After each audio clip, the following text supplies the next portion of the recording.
ঢাকার পুরান শহরের গর্ব স্টার মসজিদ বা তারা মসজিদ।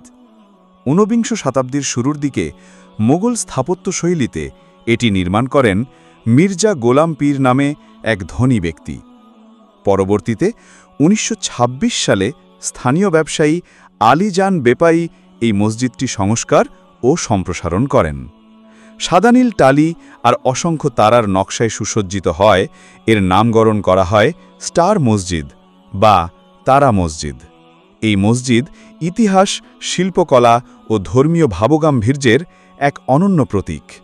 প্রতিদিন হাজারো দর্শনার্থী ও মুসল্লি এখানে আসেন নামাজ আদায় করতে এবং তারা মসজিদের ইতিহাসের সাক্ষাৎ ছুঁয়ে দেখতে। এটি শুধু একটি মসজিদ নয়, বরং পুরান ঢাকার সাংস্কৃতিক ঐতিহ্যের অমূল্য সম্পদ। ভিডিওটি ভালো লাগলে লাইক, শেয়ার এবং সাবস্ক্রাইব করতে ভুলবেন না। পরবর্তীতে কোন মসজিদের ভিডিও চান কমেন্ট করে জানাবেন।